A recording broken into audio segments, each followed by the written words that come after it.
22 आया करीमा नंबर 11, 12 और 13।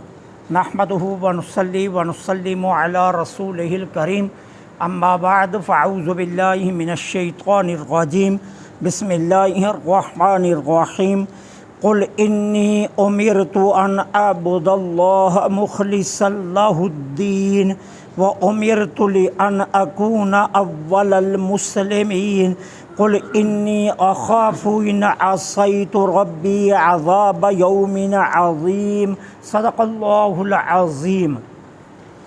क़ुल आप फरमा दीजिए, इन्नी बेशक मुझे उमिर तो हुक्म दिया गया है अन आबुदल्लाह कि मैं अल्लाह की इबादत करूँ मुख़लिसन इखलास के साथ लहुद्दीन उसकी इताअत करते हुए और उमिर तो मुझको हुक्म दिया गया है अन ये कि अकूना मैं हो जाऊँ अव्वलल मुस्लिमीन सबसे पहला मुसलमान। कुल फरमा दीजिए, इन्नी बेशक मैं अखाफू डरता हूँ इन असैतु अगर बिलफ़र्ज़ मैं नाफरमानी करूँ रब्बी अपने रब की अज़ाब यौमिन अज़ीम बड़े दिन के अज़ाब से। अल्लाह जल्ला सुब्हानहू व तआला ने ये जो आया करीमा नंबर 11 और 12 नाज़िल फरमाई, इसका शान नज़ूल कुछ इस तरह है कि कुफ़ारे कुरैश हुज़ूर की बारगाह में आए और आकर कहने लगे कि जो कुछ आप हमारे ऊपर पेश कर रहे हैं ना, हमें लगता है कि आपको किसी ने इस काम पर बरअंगेख्ता किया है। ये जो आप कह रहे हैं अल्लाह एक है, आप फरमा रहे हैं मैं अल्लाह का आखिरी रसूल हूँ, आप कह रहे हैं ये बुत झूठे हैं, आप कह रहे हैं कि ए कुफ़ार तुम जिनकी इबादत करते हो ये कुछ भी नहीं कर सकते, हमें लगता है कि आपको किसी ने बरअंगेख्ता किया है। क्यों? आप अपने आबाओ अजदाद की मिल्लत को नहीं देख रहे?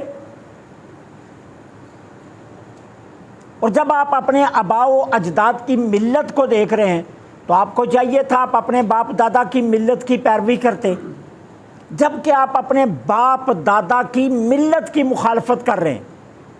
इसलिए हमें लगता है कि आपको किसी ने बरअंगेख्ता किया। अल्लाह जल्ला सुब्हानहू व तआला ने कुफ़ार के जवाब में ये आयात नाज़िल की। महबूब आप फरमा दीजिए, मुझे हुक्म दिया गया है मैं अल्लाह की ही इबादत करूं। अब जब मेरे रब का हुक्म है तो फिर उसके बाद पीछे कौन सी बात रह जाती? मेरे रब का हुक्म है कि मैं इखलास के साथ उसी की इबादत करूं और उसकी इताअत करते हुए। अब यहाँ जो बात काबिल गौर है ना, वो ये है कि दो चीज़ों का हुक्म है इस आया करीमा में, एक है इबादत और एक है इखलास। कि मुझे हुक्म दिया कि मैं अल्लाह की ही इबादत करूं, और फिर मेरी इबादत का मयार क्या होना चाहिए? शिर्क खफ़ी और शिर्क जली दोनों से मेरी इबादत पाक होनी चाहिए। मुझे ये हुक्म दिया गया है इखलास का, सिर्फ अकेली इबादत का हुक्म नहीं है, मुझे इबादत का हुक्म दिया गया साथ इखलास का हुक्म दिया गया। और शिर्क जली और शिर्क खफ़ी से मेरी इबादत का पाक होना ये है इखलास। अब शिर्क जली क्या है? बुतों की पूजा करना, किसी को अल्लाह का शरीक ठहराना, ये शिर्क जली है। शिर्क खफ़ी क्या है?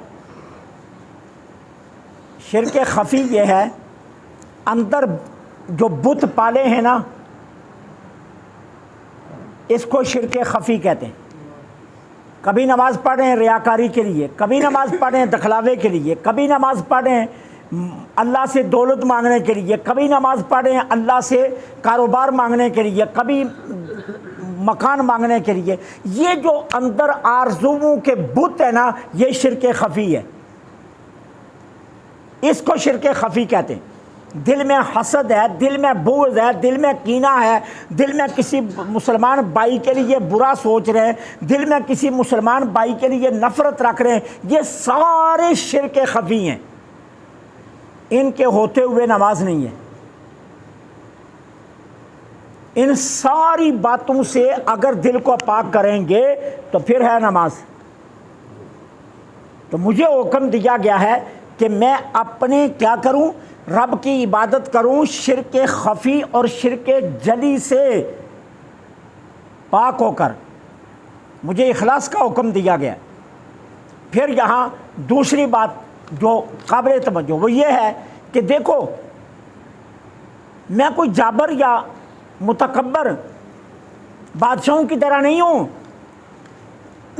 कि जो हुक्म दूँ वो रियाया तो उस पर अमल करे लेकिन मैं खुद ना करूँ। ऐसा नहीं है।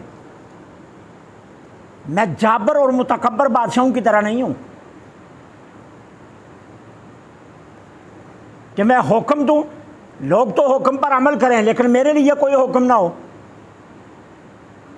कहा नहीं, मैं तुम्हें जो भी हुक्म दूंगा ना, तुम मेरी ज़िंदगी का एक एक लम्हा देख लेना, मैं पहले खुद उस पर अमल करूंगा।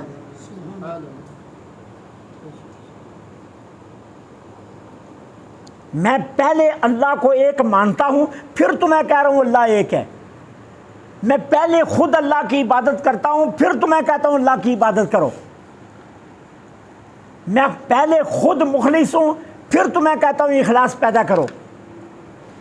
मैं जाबर बादशाहों की तरह नहीं हूं कि रियाया तो अहकामात पर अमल करे लेकिन खुद को अहकामात की परवाह ना हो। कहा ऐसा हरगिज़ नहीं है। मैं जिस बात का हुक्म दूंगा वो बात वो होगी जिस पर पहले मैं खुद अमल करता हूँगा। इसलिए मेरे अल्लाह ने मुझको हुक्म दिया कि मैं उसकी इबादत करूं इखलास के साथ इताअत करते हुए। और फिर मेरे रब ने हुक्म दिया है कि मैं इस उम्मत में सबसे पहला मुसलमान बन जाऊं। सबसे पहले इस्लाम लाने वाला मैं हूं इस उम्मत में। क्यों? इसलिए कि नबी को अल्लाह के अहकाम की और अल्लाह की ज़ात की मार्फत सबसे पहले हासिल होती है।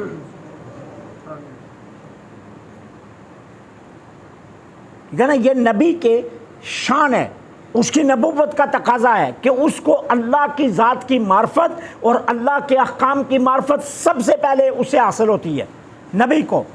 लिहाजा जब सबसे पहले उसे हासिल है तो फिर हक भी यही है कि सबसे पहला वो होना चाहिए अल्लाह पर ईमान लाने वाला नबी। इसलिए अल्लाह जल्ला सुब्हानहू व तआला अंबिया की फितरत में, अंबिया के खमीर में अल्लाह ताला ईमान की दौलत पहले रखता है, क्योंकि उन्हें अल्लाह की मार्फत पहले हासिल है। तो मुझे ये हुक्म दिया गया है कि मैं इस उम्मत का सबसे पहला मुसलमान हूँ, बन जाऊँ। तो वो क्यों हुक्म दिया गया? क्योंकि मुझे मार्फत पहले हासिल है, अहकाम की भी और उसकी ज़ात की भी। और जब उसकी ज़ात की और अहकाम की मार्फत सबसे पहले मुझे हासिल है तो फिर हक भी यही बनता है मैं सबसे पहले उसकी इताअत भी करूं, इबादत भी करूं, इखलास भी करूं, और सबसे पहला मुसलमान भी मैं हूं। उसके बाद फरमाया कुल इन्नी अखाफू, फरमा दीजिए मुझे भी डर है। ये हुक्म बड़ा काबिल तवज्जो है। इसमें तवज्जो वाली बात क्या है? तवज्जो वाली बात यह है कि उम्मत को मासियत से बचाना है, उम्मत को मासियत से, नाफरमानी से बचाना है।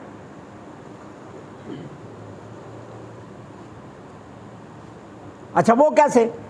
वो यूं, मिसाल के तौर पर एक मिसाल दे रहा हूं। घर में दादा जिंदा हो, दादा पोते को झिड़के और पोता अपने बाप को शिकायत करने के लिए आ जाए कि आज मुझे दादा ने झिड़का है, तो बाप आप आगे से कहे वो तूने कोई शरारत की होगी तभी तो तेरे दादा ने झिड़का है, और अगर नहीं भी की तो भाई मैं नहीं बोल सकता, तू जानता नहीं है, वो तो मुझे भी झिड़क देते हैं। अब मुझ में हिम्मत है मैं जाकर तेरे दादा से पूछूं कि क्यों झिड़का? ना ना भाई, हरगिज़ नहीं ऐसा हो सकता। मैं तो खुद उनसे डरता हूं। तो जब मैं खुद उनसे डरता हूं तो मैं तेरे बारे में जाकर कैसे पूछ सकता हूं कि झिटका है?